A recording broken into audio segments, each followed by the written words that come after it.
Chapter 19. Let's play a game. The bitch queen repeated herself. I heard you the first time. You did not respond the first time.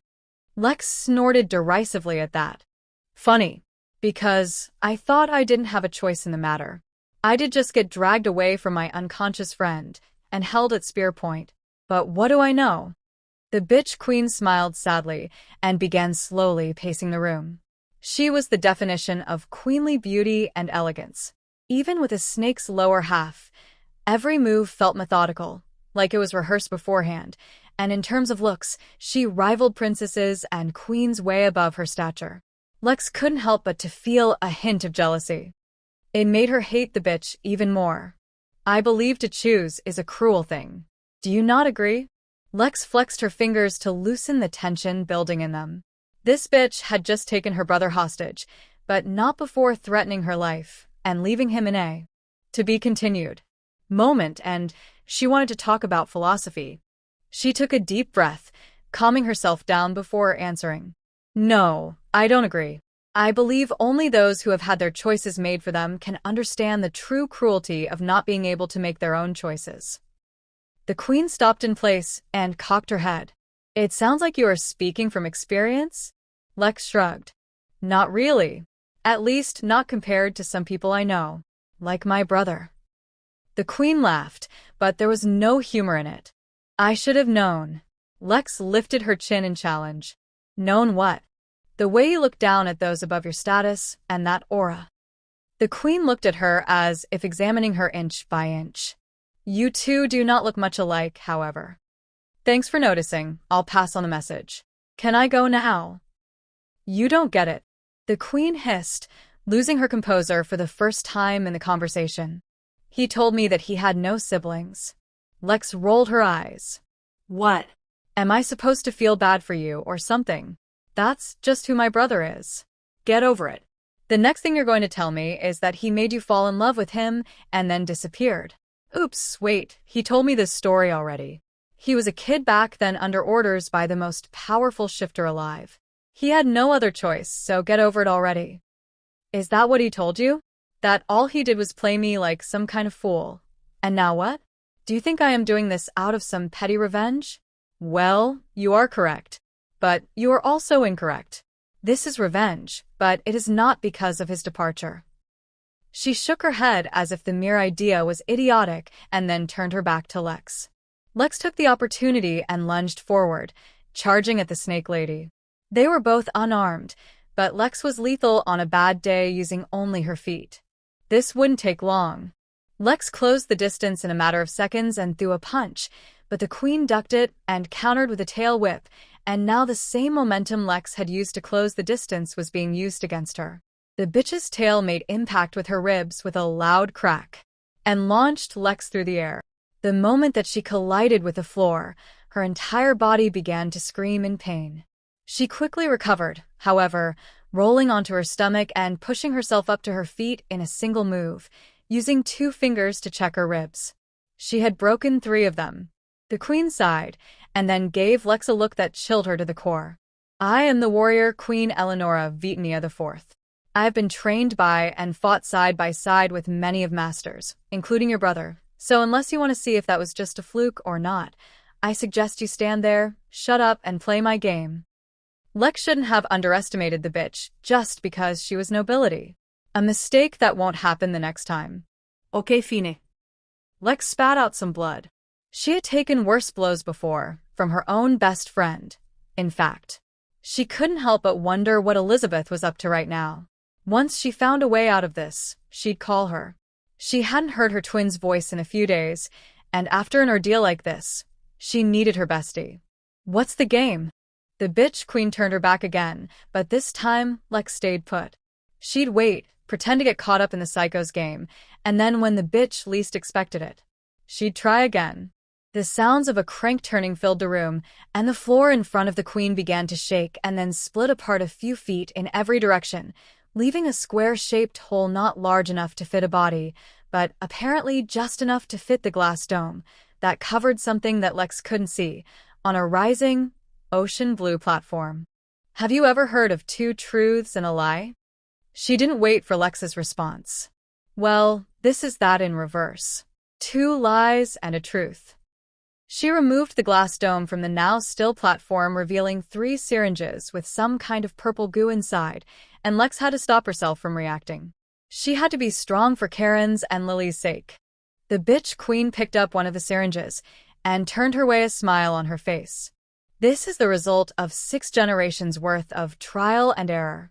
It is a highly experimental drug that allows one to transfer their own memories to another.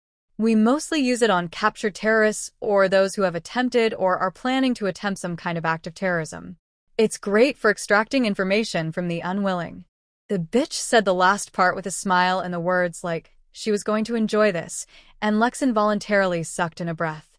Was this really happening? She was about to have her memories probed, or... Wait, why her? This didn't make sense. Lex didn't have any memories relevant to the situation, right? The bitch continued, seemingly satisfied with herself. I would tell you how it works to make the entire ordeal a bit easier on you, but... The bitch fucking winked. Like this was a game or something. Seeing as it's top secret, and I trust you as much as I trust your brother, we can just skip that part. It would not matter, sadly. Not even I really understand how it works. It has something to do with sending nanobots infused with my blood throughout your brain and other complicated things, but let's not get caught up in the details.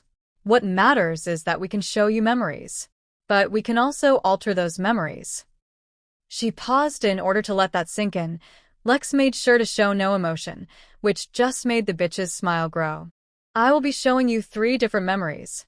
All 3 will look as if it were the story of me and Karen, but only one of them will be the true story. The game is simple. By the end of story 3, you must answer this one question. Which story is true? If you can do that, you win, and you can have whatever you want, even if it's to save that wretched brother of yours.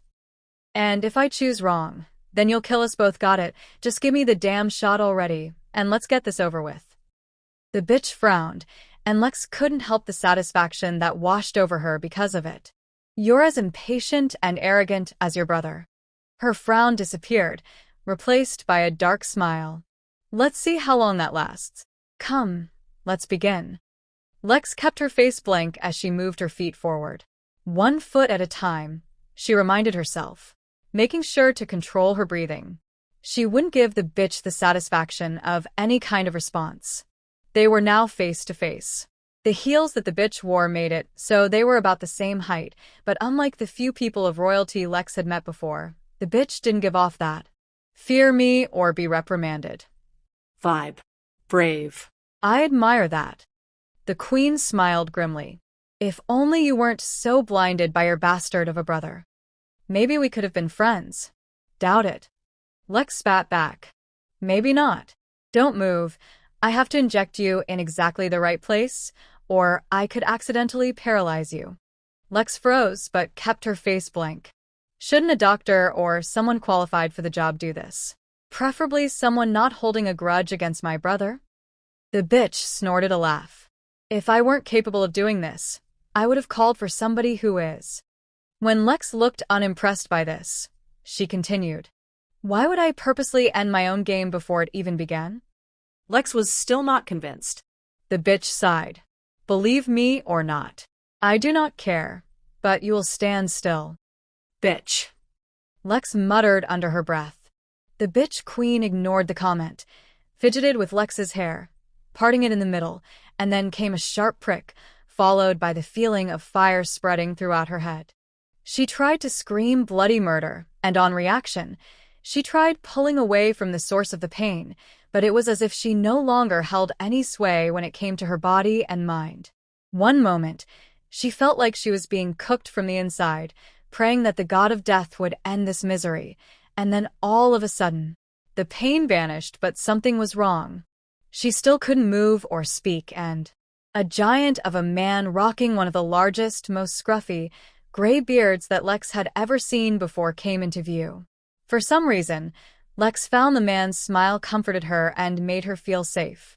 Sweetheart, I understand that you do not like watching the duels, but honey, our people see it as a great honor to fight for the chance to be one of the royal guards. How do you think Siphon came to us? He was talking to her, but she didn't understand. Siphon? That was the guy that Kaeron had worked with while. Wait, was she in the memory? She felt her mouth begin to move involuntarily. But Daddy, it looks scary. Daddy? Was this man supposed to be her father? The man gave an amused smile. That's because it is. Sweetheart, what makes them warriors is being able to push past that fear and do what has to be done. He laughed, which triggered a cough, and her body tensed. She was scared, but he continued. The attention they get afterward is also incentive enough for most. He's speaking of something inappropriate. Nobody had spoken those words, and yet, it was as if they had just appeared in her head. The man cleared his throat and smiled softly at her, getting down on one knee like some kind of knight. We have to go, honey. You know how impatient your sister is. She is already terrorizing her maids, and I'm pretty sure she's only a few more minutes away from setting a curtain on fire and smoking you out of here. A sadness washed over Lex, followed by a wave of anger that didn't go away so easily. Why is she so mean? The man laughed and coughed violently once again before answering. She gets it from her mother. Now, the anger was wiped away by another wave of sadness. Oh. Okay. I'm ready now, Daddy. He smiled. Good. He reached out with both arms, and Lex's mood immediately improved as she was lifted up onto his shoulders. Let's go, my little warrior princess. And that confirmed it. She wasn't just inside of the bitch's memories. She was the bitch. Chapter 20. Hey, Eleonora, what took you so long? The little girl walking alongside of Lex asked innocently. Lex could only assume that it was the bitch's sister. Leave me alone, Cecilia. Eleonora whined. You were probably being a baby again, weren't you? Little baby, Daddy's never going to let a little baby like you take over the throne. She snickered. Who would? You're so frail, and you're a scaredy cat who is afraid of her own tail. Lex could feel the heat rise to her face. Shut up. I am not. R2. I am not. Girls. What's going on here? Ask their father, looking back at them. Eleonora is being a baby. Lex felt the hot tears begin to roll down her cheeks, and the conflict over the fact roared in her ears. No, I am not. Hey now, he said sternly, raising a hand stopping the advance of his royal guard. They stood in a well-lit passageway that had a view of the water above. Two of the royal guards were stationed outside the dome floating there and watching for any sign of whomever would waste their attack on such a minor ruler. A few weird-looking fish jetted by, but if the guards had noticed, they didn't show it. They were like floating statues. Let me rephrase that. Whatever is going on stops right now. Siphon, come and walk between my daughters, and if he tells me that you two are still at it. He gave them a look that Lex interpreted as his, try me, and see what happens. Look, from the way that Eleonora shut up her crying and lowered her head. A pair of feet came into view, and then a young man about Lillian's age kneeled down in front of her smiling, holding out a handkerchief. For your tears, my lady, he said, bowing his head, keeping his arms extended, and making her heart skip a beat. Siphon is so nice. The voice in Lex's head spoke again. Eleonora took the offering and wiped her face with it. In the corner of her eye, she saw Cecilia roll her eyes. What would a princess do in this moment? The voice that Lex had attributed to the child Eleonora's inner thoughts spoke again, a sentence Lex had never thought she'd ever say in her life, but she had just decided to roll with whatever happens. Eleonora smiled brightly, making a show out of her next actions. Thank you for that, Siphon. As a reward, Princess Eleonora Vitania IV, will give you a kiss on the cheek. What? Cecilia exclaimed, looking at their father. Siphon followed her example, looking at the giant of a man, clearly not sure what to do. The old man gave a hearty laugh, which quickly turned into a nasty cough. When the guards tried to approach him, he held up a hand, and they stopped immediately. Go ahead and accept your reward, boyo. You've earned it if not for putting up with them, then for putting up with me, he said, catching his breath and added. But I'm not going to kiss you. That got a laugh from the guards, including Siphon. That's a reward for the both of us, sir. Siphon smirked, earning another round of laughs from the guards. Siphon smiled at her. I would be honored to accept this kiss. She smiled back, leaned in, and kissed him on the cheek. The guards applauded, and again, from the corner of her eye, she saw Cecilia roll hers. Okay. Her father declared the voice he used when he was being kingly. We will be late if we do not get going. Part 2. The arena. She looked around in awe, and it wasn't only Eleonora who was amazed by the sight, even if they were amazed by two different things. Eleonora seemed to be looking at the number of people in the stadium, all of which had gone bananas the moment their king and princesses had taken their places on their thrones on the balcony looking over all the action. Lex couldn't help but notice the empty seat next to the king where the queen would sit. On the other hand, Lex was taken aback by the fact they used purple coral stone to build the entire stadium. It was both out of place for a place where blue was the color for almost every building, and coral stone was a very difficult stone to find and even more difficult to mine, and even more rare than that was finding colored coral stone. The amount used to make the stadium had to have been worth somewhere north of buying this country, giving it away for free, and then repeating that action 100,000 times. Where had they gotten it all from, and how come they weren't selling it? The people roared their excitement as a giant of a merman slammed his spear through the sand, baiting his not-so-giant opponent. The moron took the bait and charged forward, holding his knives out in front of him. Lex felt bad for the poor guy. Even with the speed and exceptional technique, his opponent was going to mop the floor with him. As Knives. The title Lex had given the brave fool approached his opponent. Mr. Muscles laughed and clasped his hands together hard, and the sand underneath the pair began to move. What's he doing? Eleonora asked, looking up at the obviously bored Siphon who was examining his dagger. He looked up from his task, took one look at the match, yawned, and then spoke. He is a wielder of sand, a very powerful one, I hear. Lex wished that the girl would pay attention to the fight. She had heard that the mere folk were born with a single gift beyond the ability to be both male and female. Kaeron had told her of the mermaid he had once hunted that had the gift to conjure lightning with nothing but her mind, and ever since then, Lex had wanted to see the gifts in action, but she had met very few mere folk in her life, and the ones she hadn't been cooperative. This fight was over before it even started. Siphon continued. Big boy over there doesn't stand a chance. What? Lex exclaimed.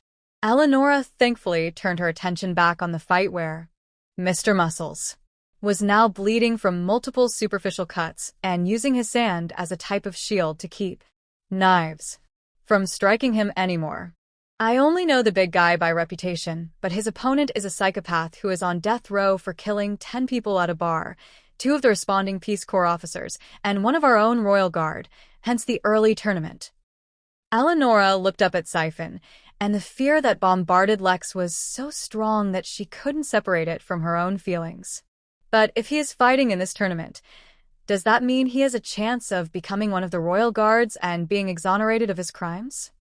Siphon shook his head profusely. No, my apologies, my lady. I didn't mean to scare you. He hesitated before speaking the next part. My lady, this is an execution.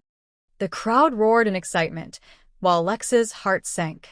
Or maybe it was Eleonora's. She couldn't really tell anymore. Siphon went on, putting a hand on her shoulder. He will continue to fight until he grows tired and loses. You mean until he is killed? Yes. She felt sick. This was pure savagery. And my father's okay with this. Siphon's face went blank. He gave the lunatic the choice. Death by beheading or fight until he dies in the arena. It was his choice. She scoffed. Those were not choices. The only options were between dying then or dying later. How can we be better than he is if we are willing to take a life just as easily? The crowd roared their excitement once more as she flinched, and fear flooded her system again. Siphon had never been mad at her. Not even a little. He always had a smile on his face or that bored look whenever they spoke, and she had always wondered what he looked like when he was angry. But the flicker of anger that had flashed across his face made her never want to see it again. He quickly masked it and started to apologize when the caster of the matches, Morton, a good family friend, began speaking into the microphone. Ladies And gentlemen, we have our winner. She pretended to be interested in Morton's grandiose display, when in reality, she just didn't want to look back at Siphon. She was too afraid of what she had seen. The crowd was now booing. Knives seemed hardly winded while his opponent was being carried out the arena in a stretcher.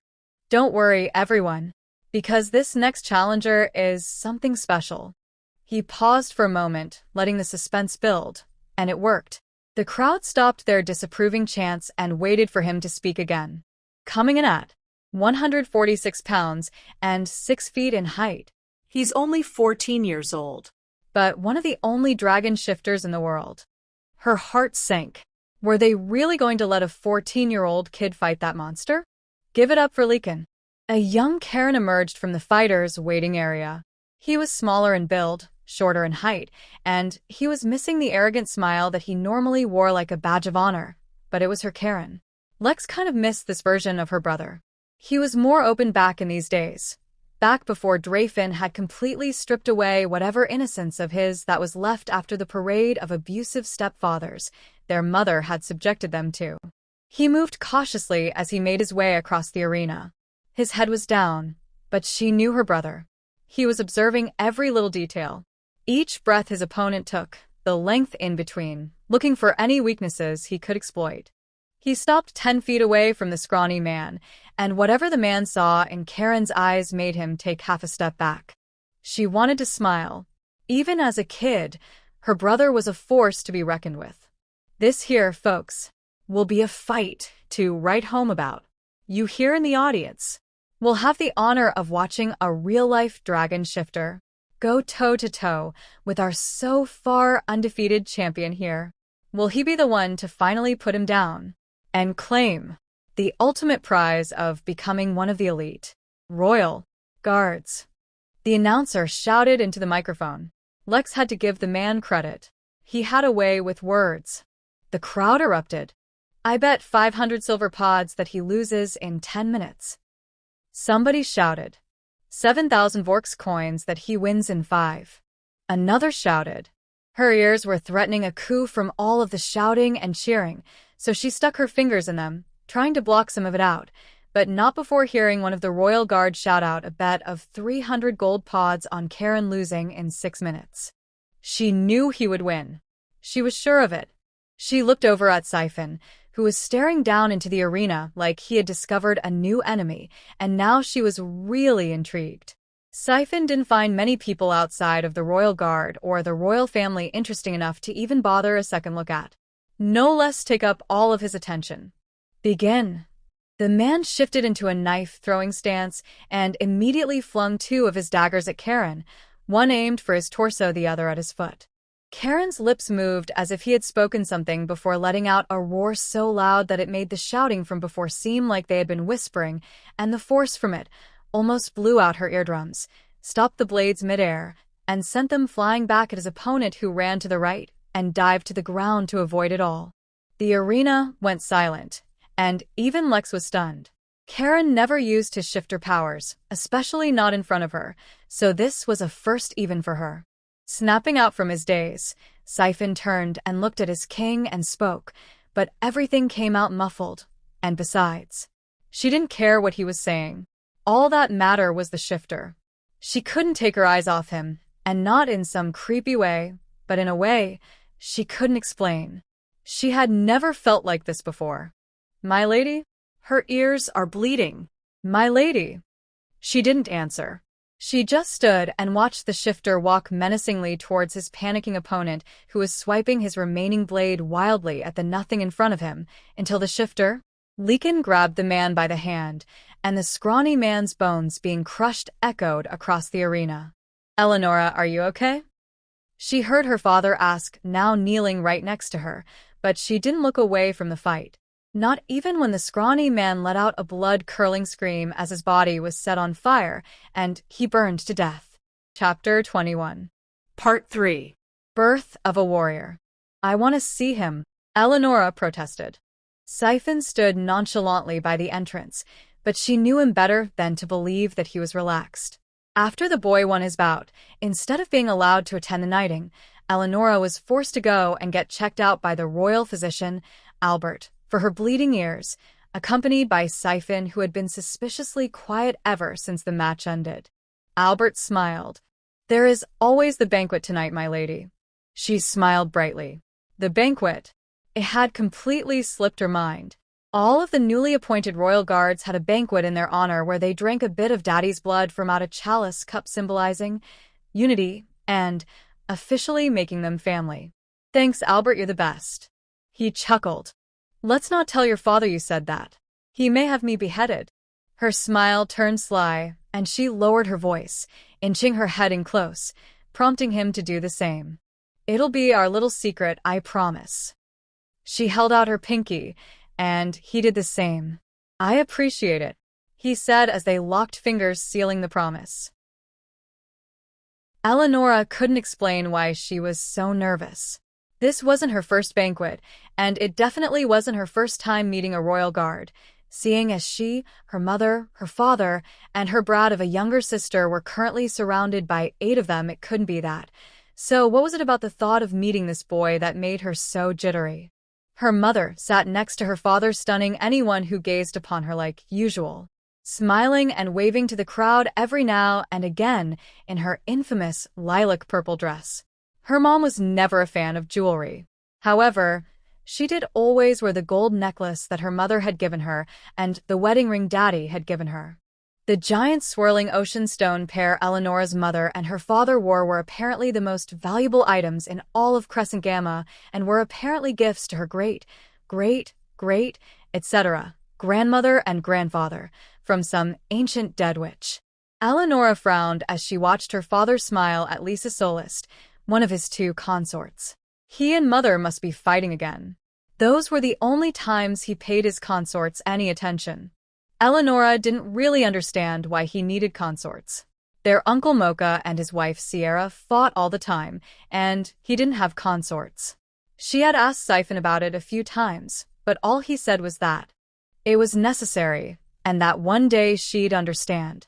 She met her mother's eyes, and something must have been written on Eleonora's face because her mother's eyebrows slightly raised, and she waved her over. "What is the matter, my little seahorse?" She didn't know how her mother did it. On top of being the most beautiful person in Crescent Gamma and having the most beautiful-sounding voice Eleonora had ever heard, she was also the most intuitive person she knew. "How do you do that?"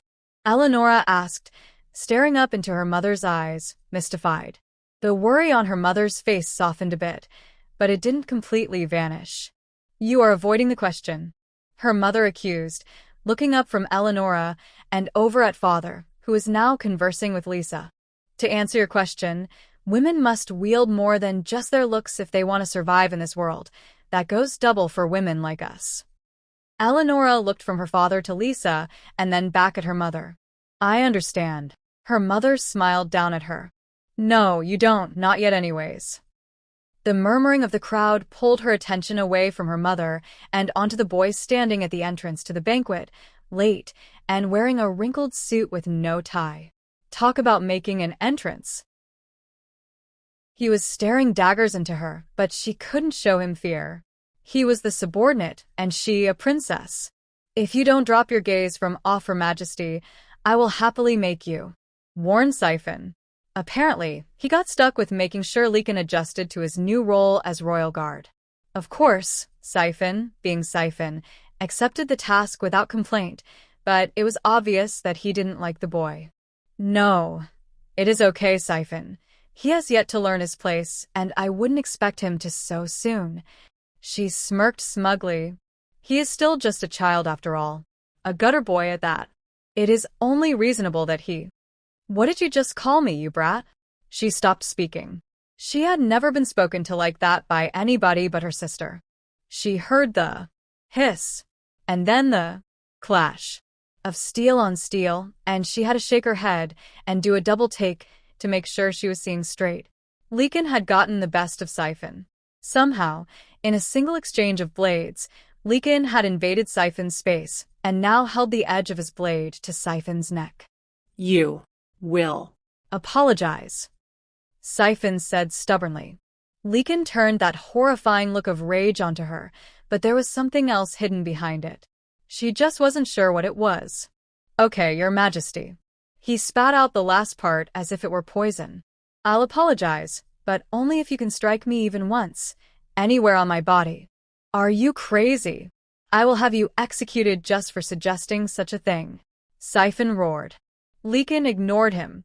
I will not protect a coward who lays in comfort drinking and fattening herself off of the taxes that only oppress the poor, and then have the gall to judge those who have been forced into their situation due to the greediness of people like your family.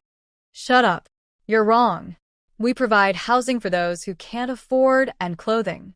He scoffed. Do you do that?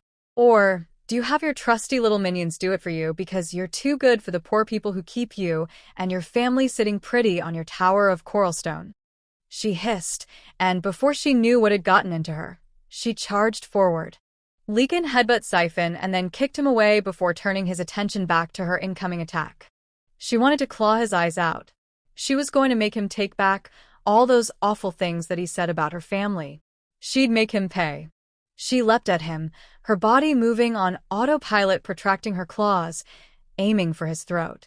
He ducked down, but he didn't retreat, nor did he avoid the attack completely. Instead, he took a swipe down the right side of his face and caught her in his arms. Blood ran down his face, and he had that right eye shut tightly, but the smile on his face, that was it. That was all it took to disarm her. You have a beautiful tail, my lady, but I think your legs are much more sexy, he said, lowering her back to the ground. She hadn't even noticed that she had shifted into her lamia half. She was aware of Siphon's presence nearby, but her world had shrunk to the marks she had given him. He gently, but firmly, shook his head. I can tell what you're thinking right now, and don't. I was the one in the wrong. I had to see if you would stand up for your family, being as your life is in my hands, and mine and yours. I needed to know if it came down to it, that you would stand up and fight. My lady, I said many horrible things. He scratched his head. Some of them truthful, yeah, but all of it unnecessary, and for that, I'm sorry, and I would completely understand if you wanted my head for such a stunt. What would a princess do in this moment? She thought. He thought she didn't see what he was doing, using his charm to distract her from all that he had said, even if it were all just a test. He wasn't even on his knees, begging and pleading for forgiveness. He had to be punished. She retracted her claws and lifted a hand to the gashes on the side of his face. Does it hurt? She asked, bringing her hand close but not touching. He nodded once. She loosed a breath and dropped her hand. The correct way to respond when a royal is talking to you, especially the princess of the nation, is by using your words. When he didn't respond, she turned her back, focusing on a spot on the other end of the ginormous training facility. Siphon was never going to want to let her sit in on him sparring again after this. Too bad for him. You are correct. You were in the wrong. You said many outrageous things to me about my family, the royal family. For that, you must be punished. She paused for effect. Your punishment is thus. For now on, twice a week you will train me in the way of the sword, and once a week you will be my escort out into the slums, where we will provide our personal assistance to its residents. She glanced back just in time to see him flinch at the command, and she felt strangely proud of it. Your Majesty, Siphon exclaimed, clearly shocked by her decision. She held up her hand before he could argue any further. I have made my decision. And if I just tell your father? Siphon threatened. I'll deny it. Please be reasonable, my lady. Siphon. My decision has been made. Will you respect that or not? She said, using her best queenly voice. Siphon dropped to a low bow, hiding his face from her, and she felt bad, but he worried too much for his own good. It would be fine. She would be fine, right? She looked into Lycan's eyes, trying to read him, but he just smiled, throwing her off. I thank you for your mercy, my lady. Part 4. Beginning of the end. It had been a year since that day. Lycan's face had healed quite nicely. Apparently, his regenerative ability came from being a dragon shifter, and that's why he was so confident in taking the hit, the jerk. It was almost impossible for him to sustain an injury bad enough to leave a lasting mark. They had gotten close in the past year. It definitely helped that they were around each other 4 days out of each week every week. Halfway through the 4th month, Lillian had declared that she needed to train with him 3 times a week instead of twice a week because she wasn't improving fast enough. He had told her a little about what it was like growing up poor, the stealing, the hustles, the scams, and everything else he did to survive. He would get this sad glint in his eyes, but anytime she tried to pry any deeper, he'd get angry and completely shut down. She was fine with that, however. She wanted to believe that he'd open up to her when he felt safe enough to do so, so she never pushed too hard. She had told him about how her sister wasn't really her sister, not fully anyways, and how her sister's mother was one of the consorts who lived in the palace, and she even told him how she wished her sister never existed. Not because she hated her sister, which she did, but because every time she looked at her, she'd remember the time she'd seen her mom crying because father was out with one of the consorts. That was something Eleonora had never told anybody, not even Siphon. Of course, however, in Lillian fashion, instead of consoling her like a normal person, he had made her run until her legs felt numb, and then snuck an ice cream sundae into her room later that night when she was in the bath with a note that said, "Strength of body does not compare to the strength of will. If your will is unshakable, nothing else matters because your body might break, but you can never be broken." She kept the card. She was rereading the note when she heard a knock on the door, and a second later, she heard it open. "Hey, sweetheart." She quickly hid the note behind her pillow. Her father disliked how close she and Lillian had gotten, so she made sure to hide just how close they had gotten from him as much as she could. "Hey, Daddy," she said, watching as he entered. He was watching her right back, as if she were only a few seconds away from spontaneously combusting into flames. "I have some news to tell you." "Is it bad news?" He scratched his head. "No, not really. It's just..." He trailed off. She waited for him to continue. "It's just that. I know how you feel about the consorts, but I had to tell you." She didn't want to hear this. Please don't say it. Why would he think she would want to hear this? Why was he still? Lisa is pregnant. Just like that. Time stopped. Chapter 22. Part 5. To my beautiful Eleonora. Who made the first move? Who knows? She had felt it happening, though. That shift in how they looked at each other. That need to be near each other. She saw it in his eyes any time they touched for too long. It was the same look she had seen on some of the royal guards when they talked to the maids. She reveled in the hunger in the looks they shared. The ones that promised he would devour her whole, but she also feared it. She had never felt this way before, and she didn't understand what it meant. The only thing that did make sense to her was the fact that she needed to be close to him, and she'll admit that in their sparring sessions, she would purposely go for grapples just to feel him on her skin, and then one day it just happened. They took it slow at first, only kissing now and again, but when he wanted to, Lillian could be sweet and thoughtful, and he'd leave her love notes, often expressing how he would someday marry her, or how he couldn't stop thinking about her. He was the sweetest person she knew, which is how a few kisses turned into him sneaking into her room and them making out whenever he got the chance. And by her 17th birthday, they weren't only openly dating, but they had made love and were engaged to be married. The upcoming wedding was the talk of the kingdom, and Eleonora couldn't help but feel giddy. The quick deterioration of her father had been the only thing people could talk about of late, and before that was the birth of her baby brother.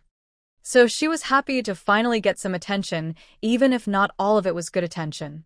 Whispers of succession had begun to dance around the halls of the castle, and she was certain that the people of Crescent Gamma had begun to whisper as well. With her father not leaving bed nowadays, the responsibility of the throne had somehow fallen onto her lap instead of her mother's, who after Eleonora was crowned as queen of all of Crescent Gamma, a temporary position until her brother, Bryson, became of age, hadn't spoken a single word to her. Eleonora played with the gold necklace her mother had given her at the coronation. It was the last time she had spoken with her mother. That day her mother had seemed fine. happy even, and yet she must have been hurt by father's decision more than she let on. Don't worry, Eleonora, I'm sure this tantrum will pass, and your mother will realize her relationship with her daughter is worth more than sulking like a little girl. Lekin said reassuringly. That got a smile from her. She had come to love his unfettered tongue. It was one of the only boyish things about him nowadays. He was all man. From the way that he looked, to the deepness of his voice, he was no longer the angry boy she had met 3 years ago, but she loved every inch of him, even more now that they had been with each other in such intimate ways. Nowadays, he was the only one of her royal guards allowed to guard her while inside of the throne room, though he didn't do much guarding.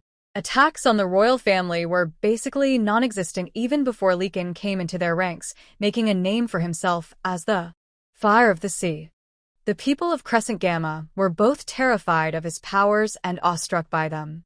Even the royal guards were now being trained by him 3 times a week, and even though she had taken on a lot more responsibilities as the newly appointed queen, thanks to Lycan's help with her queenly duties, she had been able to continue her own training sessions as well, even if they didn't get much training done. I'm not as optimistic as you are, she sighed, eyeing him hungrily. He was lying on steps that led to the royal thrones, like some kind of house cat. Even though they were engaged to be married in a few days, he had been adamant on not sitting in her father's seat while he was technically not king, and instead, he would stand or lay by her side or nearby the entire time, like her perfect knight.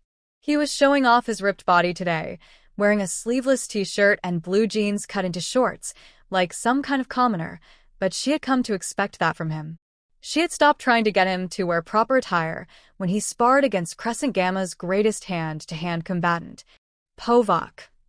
In the very, very, very expensive suit she had gotten him, and he showed up to her room that same night with a box full of her favorite chocolates in one hand and the shredded-up suit in the other.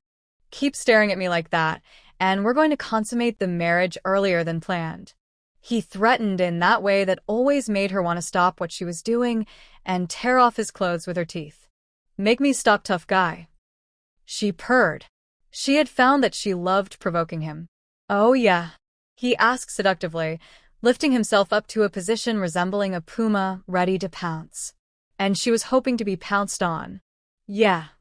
Her answer came out breathy. He didn't need to be told twice. He leapt at her, and she let out an excited squeak, but before they got to do anything, a knock at the royal doors, followed by Siphon announcing himself, stopped their fun. Come in. She huffed. Lekin groaned, pulling back, but only after pressing his impressive length up against her, instantly turning her to liquid. The big double door slowly opened, and Siphon walked inside, a grave look on his face. Eleonora got to her feet. A horrifying feeling quickly spread throughout her body, making her heart beat so sporadic that it hurt. Is it father? She asked, weaker than she wanted. He nodded once. His Majesty, your father has begun the final stages of the rupture, and Albert says it will only be a matter of time before. He looked away, and Eleonora would have dropped to her knees if it weren't for Lekin, who was apparently at her side once more, holding her up. I'm sorry, but if you want to see him again before it happens, we should leave immediately, Siphon said, once again looking at her. Take me to him. They had run into her sister, who had literally been running away from the room father was in. She barely acknowledged their existence and just continued running and crying. Mother was nowhere to be found. They entered the room after being talked to by Albert. To be honest, she didn't listen to a word he was saying. She just wanted to see father, but as soon as Albert gave the green light and let them through, she wished that he hadn't. It was like the life had been sucked out of him, leaving behind this husk of her father. His skin was no longer the sand brown she was used to. Instead, it was now a gravy gray, and his muscles had been deflated like balloons, not even leaving a hint of his old physique. All that was left was bone, as if his body had been eating itself from the inside. His beard had been shaven, and he wasn't smiling or laughing his stupid laugh that always cheered her up. She wanted to vomit. This was not her father. He was an imposter. That was the only possible explanation. His eyes lifted a fraction, and she could see the blood in them as if he had ruptured a blood vessel. The signature of the rupture. She cursed the disease that only affected the Vitania bloodline, slowly eating away at their bodies after a certain age. It was different for each of them, and it was impossible to tell when it would start, but it had happened to every Vitania that didn't die from battle. There was no cure, the cause was unknown, and it was fatal 100% of the time. What a despicable disease. My Sweet warrior. Princess. He spoke each word of battle to get out. She whimpered and immediately regretted it. She wanted to be strong for him, to let him know that he didn't need to suffer anymore, to let him know that she'd be all right and that he could let go without fear or regret. Siphon. He strained to turn his neck to look the guard, who was trying his best to look as if he wasn't barely keeping it together. Yes, Your Majesty, Siphon said, pulling a blue box from out his pocket. He cleared his throat.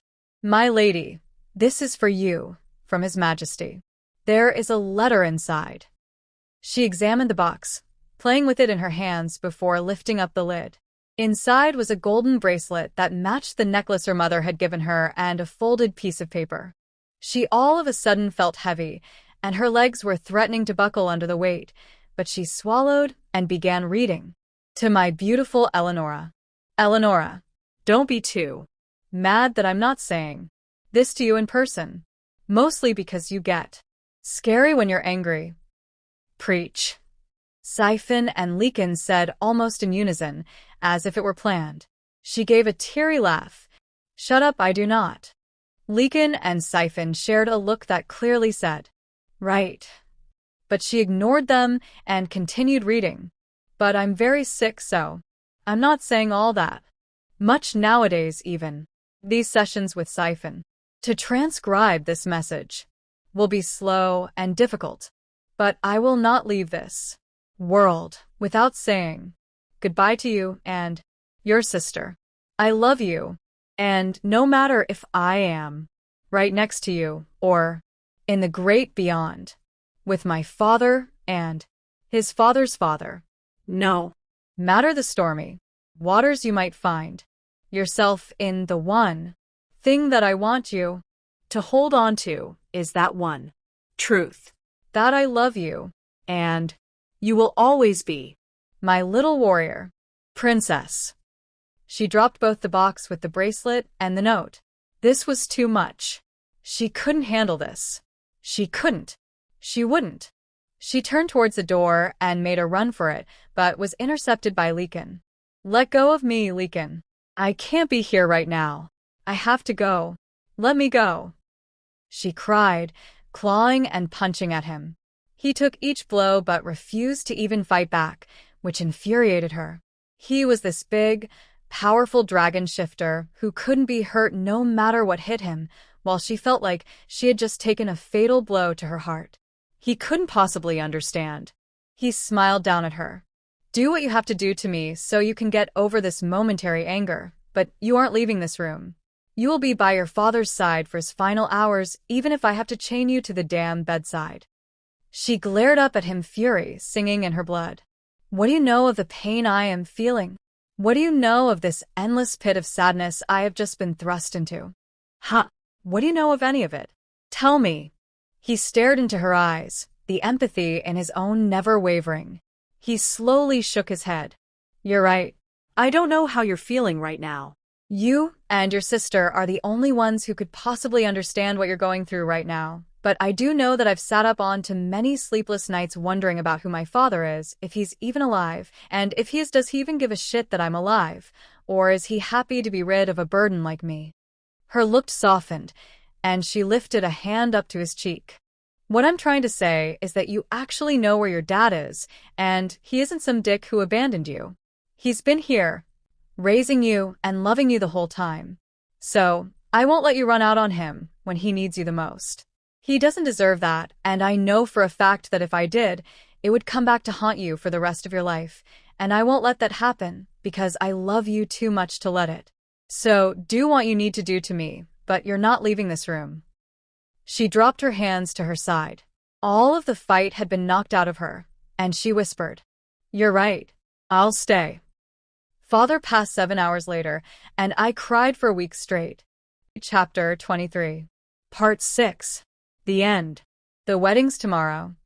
Eleonora finally spoke after standing in silence for the past 15 minutes. "I wish you could see me in my wedding gown. Knowing you, as soon as you saw me in it, you'd probably tear up and then chase Leekin around the castle with a battle axe or something screaming." She laughed slightly before doing her poor imitation of her father. "You'd better not break my baby girl's heart, or I'll shove this so far up your rectum the blade will pop out the other side." Eleonora had refused to go to the entombment of her father. Not even Leekin would have been able to get her to budge on that one. She had already felt overwhelmed. Watching her father's lifeless body be sealed up, knowing that she would never get to see him again, she wouldn't have been able to come back from that. But Leekin understood completely, which didn't surprise her at all because even though he was the biggest jerk she knew, he was also the most caring and understanding person she had ever met. Just thinking about Leekin lifted her spirits a little. She hadn't gone to the entombing, but after she finished blaming the disease, the world, and even herself, after crying until the tears just wouldn't come, after waking up and running to her toilet and vomiting from the nightmares of her father on his deathbed being ripped apart by a great sea dragon, while she was forced to watch in horror, screams muted by some invisible force, her hands and feet too heavy to move. After finally accepting that he was gone, and there was nothing she could do about it. After finding the strength to finally get out of bed and start eating again and pushing play on her life again. Then and only then did she decide to finally take a trip over to the Vitania family crypt and visit her father. It had been a month since that moment, and even though it felt like her heart would explode every time she visited, she didn't let that stop the hour she spent next to his coffin almost every single day. Leekin, being her ever so devoted and drop-dead gorgeous knight, had come with her every time she visited, waiting outside the crypt for her each time, but this time, he couldn't. They were following the stupid tradition of the groom not seeing the bride before the wedding, so he was probably sparring with the other royal guards or somewhere not writing his vows like he was supposed to be doing. But Eleonora was not alone today. Being royalty, she was hardly ever alone. Siphon stood stiff as a board near the entrance, trying and failing miserably to seem as if he wasn't listening in on her private moment. Sometimes she hated being royalty. "I really wish you were here right now." She sobbed before taking a deep breath, steadying herself. "I'll come visit again tomorrow. Same time." She placed a hand on the casket, allowing herself to linger for a while, the need to be with her father almost taking her out by the knees. She forced herself to take her hand off it, turn around, and walk over to Siphon. Eleonora sighed. She had been staring down the door that led into her sister's quarters for 3 minutes now, playing around with the idea of just turning back around and leaving. After father's death, Eleonora had tried, fruitlessly, to get closer to the ungrateful bit. To her sister. It was all Lycan's fault for that speech he gave about how only she and her sister truly understood what the other was feeling, and so Eleonora had decided to try and reach out and comfort her sister.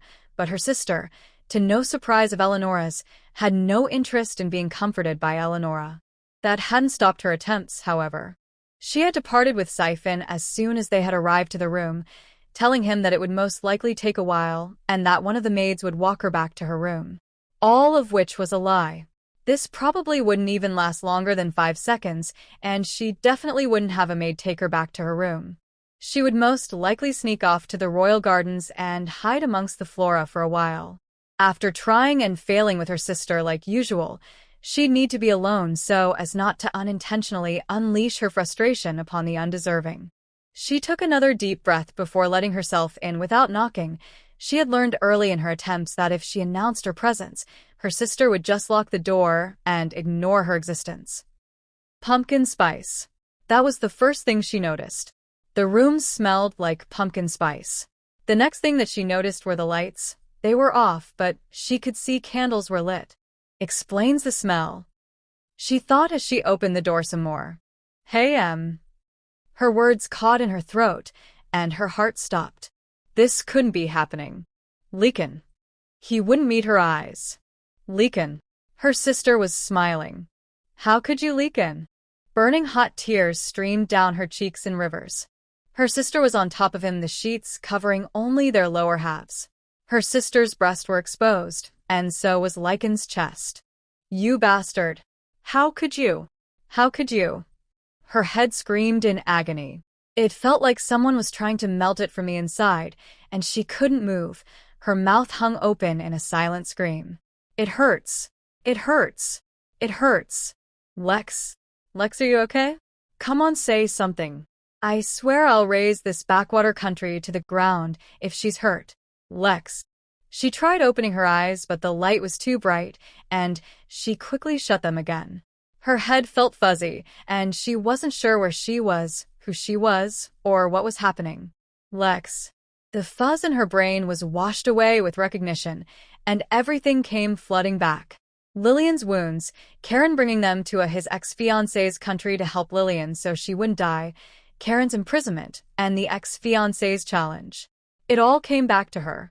This time she forced her eyes open, and with shaking arms and legs stood up staring down the woman who had done this to her, but she couldn't help the sadness that now tinted her view of the queen. Eleonora smiled sadly. I wish I could say you get used to that, but you don't trust me. I use this. She tapped a syringe with that nasty-looking purple liquid inside, to revisit the times before my family had been torn apart. She took a breath. And you never get used to it. Lex, you all right? Lika. Kaeron let out a breath of relief. Lex kept her focus on Eleonora. You were never going to have me guess, were you? No, I wasn't. So, all of this was just to show you what kind of a monster your brother is. You were right all along.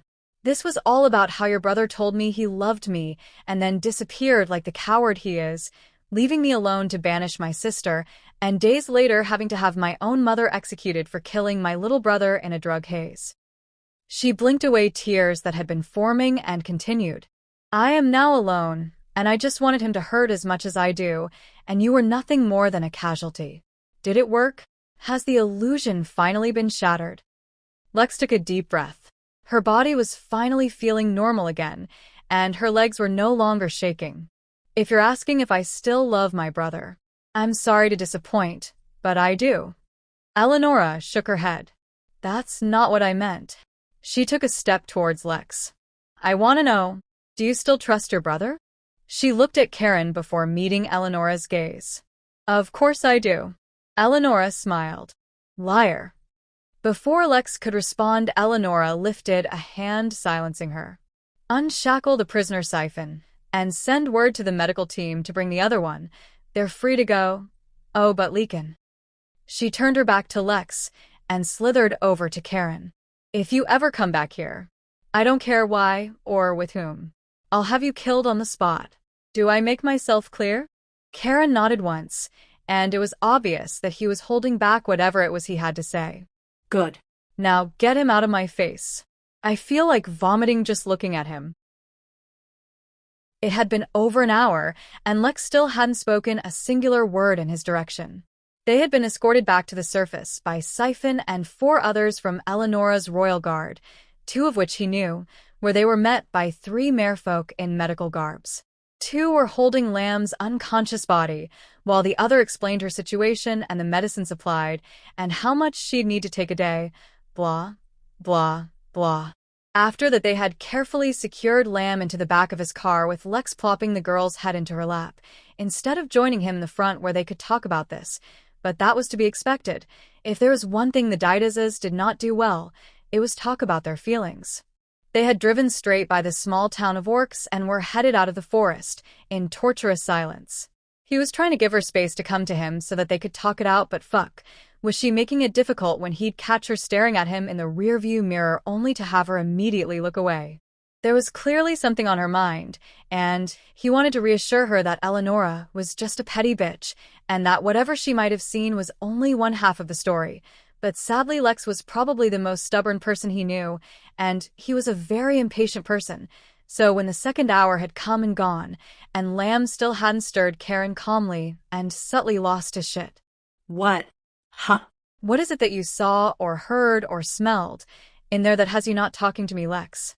Whatever it is, I'm sure it's probably bad, but come on, you know I was under Drafin's orders and a young kid. Can't we just talk about it and get this over with already before I go insane and drag whatever it is from out your bloody corpse? He roared. She slowly lifted her head and met his eyes in the rear view. Multiple emotions danced inside those knowing black eyes of hers, and even though she spoke in a low, calm tone, her scent was a mixture of anger and fear. It was you, wasn't it? What was? You gave Eleonora's mother the drugs. You're the reason that little boy is dead, aren't you? He quit breathing. Why would you think that? He tried. Don't lie to me, Kaeron, or I swear on our mother. She took a deep breath, steadying herself. It's the only thing that makes sense. It's like you said. You were under Drafin's orders, and yet all that I saw was you and her falling in love, and you cheating on her? How does that benefit Drafin? You two didn't even get married, so all you achieved was to make her mad at you. So what did Drafin order you to do, Kaeron? He opened his mouth to respond, shut it, and opened again only to shut it again. Kaeron. All right. I'm sorry, it's just... I never expected to have to tell you about this, okay? It's not my most proud moment. So it's true? She sobbed. Drafin had met a passing necromancer who told his future in which the male heir to the Vitania throne would someday kill him, and you know necromancers are almost never wrong, which is why most of them were killed off a millennium ago. So of course Drafin was terrified by the news. Even though there was no male heir born yet, there wasn't even whispers. He didn't care. He sent me to make sure that if one was ever born, I'd be there to deal with it. Kaeron focused his attention on the road ahead, avoiding his sister's now grief-stricken face. Eleonora's mother hated the kid and the kid's mother and was heartbroken by the passing of her husband. So I used that to my advantage. I gave her a bottle of Terrazen and told her it would help with the grief, and I let the pills do the rest. And you slept with her sister because you knew that no one would be able to connect you to the drugs, but you wanted to be punished because even you knew that what you had set in motion was wrong. She cried. I didn't want to have to kill any of my own children. He yelled, losing his own composure. She stopped speaking, and the smell of anger was doused, only leaving the scent of tears and disappointment. After a while, he finally looked up at her in the rear view once more. She was gently stroking Lamb's hair with one hand and swiping at tears with the other. I loved her, Lex, but I didn't have a choice. The car went silent once again, but this time, Kaeron didn't try to break it. Chapter 24. I hope you like your popcorn a little burnt. Lex giggled, entering Lillian's room. She was carrying the large bowl Lex had gotten from the kitchen downstairs. Lillian's face throbbed. The mushrooms that would dull her pain had yet to kick in, and she was feeling everything that she didn't want to feel. She had digested them 5 minutes ago, and so she had to suffer through this hell for another 10 minutes, but at least the rest of the night, she would thankfully feel nothing, and she needed that because everything hurt. She smiled through the pain and responded, Not really, but if it's from you, I'd eat it even if it were completely blackened without butter. She said, her voice still a little hoarse from all the screaming, from her time being tortured. She had tried explaining the ordeal to the two of them the best she could, but after a certain point, she wasn't able to control the violent shaking that racked her body or the tears that stung her cheeks or the even more violent stutters that accompanied the memories. Lex had had to step in and stop Kaeron from continuing to push for answers. He was really not happy with not getting what he wanted, and she really was trying. It wasn't like she'd ever be able to forget any of it when every time she closed her eyes, she was dragged back to that moment. She just couldn't drag herself back to that place right now without completely breaking down.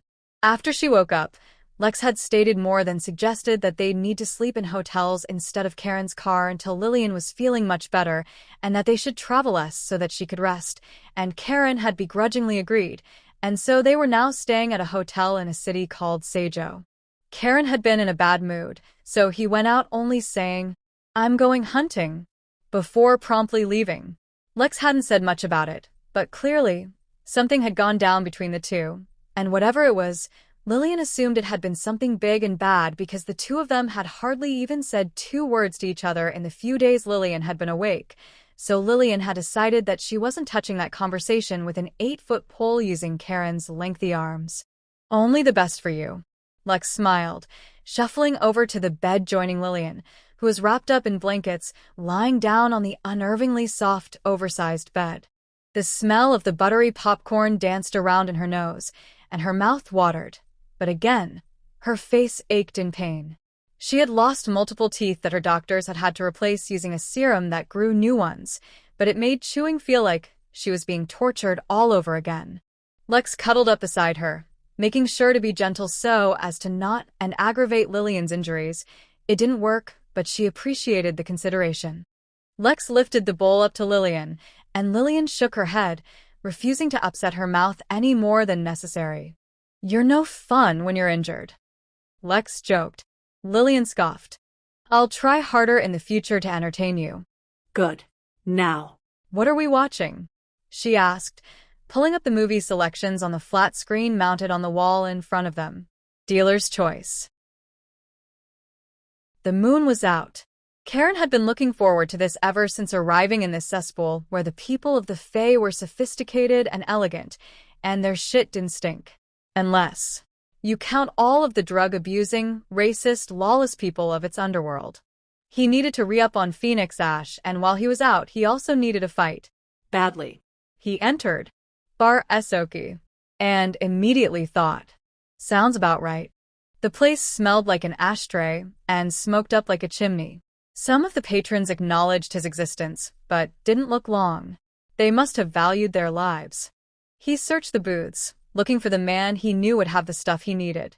He recognized him right away, thanks to the helpful tip he had gotten from an enthusiastic little vixen who, after fucking her first dragon shifter, was all too happy to tell him about her dealer. "I need some Phoenix Ash," Kaeron said, sitting in front of the poacher, Karen's one shot at making this night any fun. "How much you buying? How much you got?" That got his attention. £4, call it 115. 100. "You think this some kind of negotiation?" Pa growled out. Something in Kaeron ticked. "Yeah, you're right. This isn't a negotiation. So now. You're gonna sell me it for 50 or I'll cut off your fucking feet, and then you're still going to give me it for 50, but you'll also have no fucking feet. Get me?"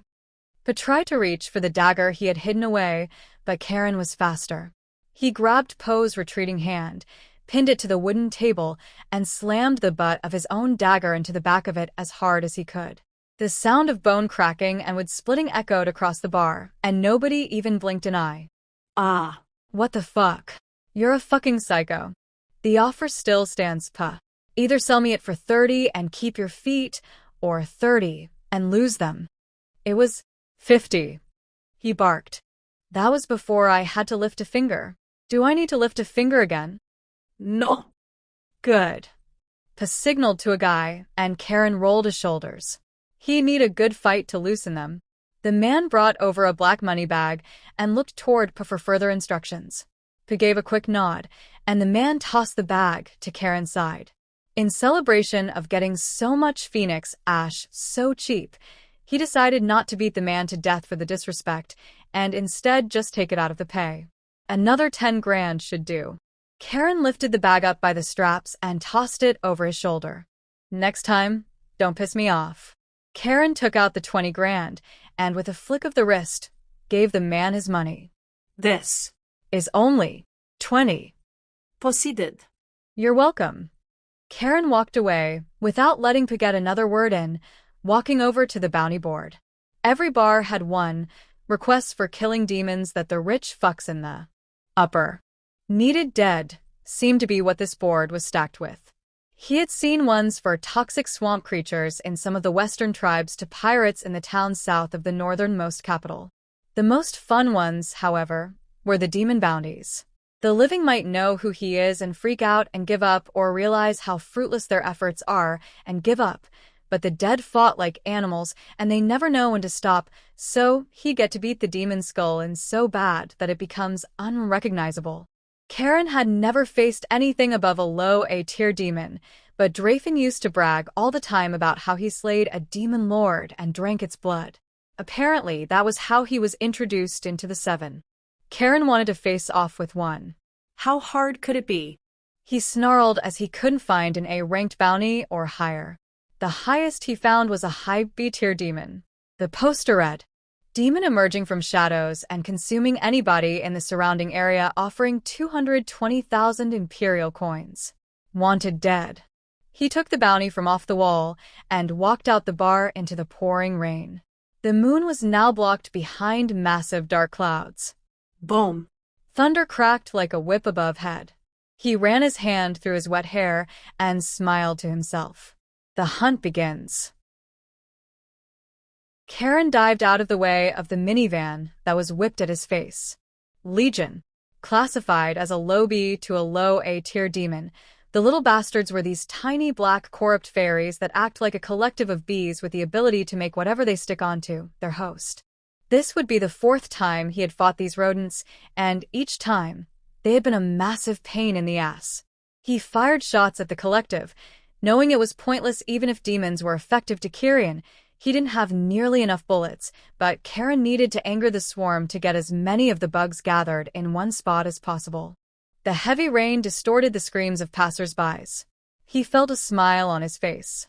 For the first time in a very long time, he didn't have to worry about anybody else but himself, and he could let loose, which was good because he should probably handle this before the vermin destroys half of the city. He'd have to breathe fire. It made him nauseous just thinking about it. He hated his powers, but if he'd ever... He shook his head. He needed to stay focused. He fired a few more rounds at it and ran ducking into an alley. He immediately got into position, calling upon the blazing turret that roared inside him. He would melt them like he did everything else. The rain began turning into vapor around him. He wished that he could savor the kill, but he knew playing with his food wasn't an option tonight. It turned the corner just to come face to face with the ball of flame that would be their inevitable doom, incinerating any last trace of them in a blink of an eye. His fight ended quicker than he would have liked, but the phoenix ash working in his bloodstream, making everything feel good, made him think that maybe it wasn't so bad. Lex wasn't in her room. Must be in the princess's room. Kaeron groaned. He wanted to talk this thing out with his sister, but every time he turned around, she was with Miss, sick and dying. Oh wait, that's right. She wasn't dying. But does he get credit for risking his own life to save the little baby? Nope. Just the silent treatment from his only sister like a child. He was still wet and dirty from tonight's fun. He took a quick sniff. He smelled ripe. He'd take a shower after he tried talking to Lex, but of course, he now had to drag her away from the fragile baby bird so that they could try and work this out. Again. He stumbled into the hall. The phoenix ash was still in his blood, and it was affecting his supernatural gift to see perfect in the dark of the hallway. He saw TV lights underneath Lamb's door and could only hear the movie they were watching faintly again thanks to the phoenix ash. He could, however, smell the remnants of slightly burnt popcorn like it was right in front of him. He strode over to the door and, without knocking, let himself in but stopped at the threshold. Lamb and Lex were cuddled up with each other and out cold. He stared down at Lex's sleeping face. As a baby, she used to make the funniest faces when she was sleeping. Now she just looked mature and beautiful. She had grown up so fast. He turned his attention onto the girl she was tied up with. What had she told her kidnappers? Did it endanger him or Lex? And how could they trust her? She was just some shady girl he had saved from a group of wolves and who was clearly hiding something big from them. Things were getting even more dangerous, and they hadn't even made it to the real shit show yet. He let out the breath he had been holding in and turned away. He talked to Lex some other time. He turned off the TV and glanced back at Lex's sleeping face before closing the door behind him. He whipped the bag full of phoenix ash on the kitchen counter, spooned some out in a line, and sniffed. The head rush was immediate, and the body high came quickly after that. He hopped in the shower, and the rest of the night went by in a flash, and it was uneventful.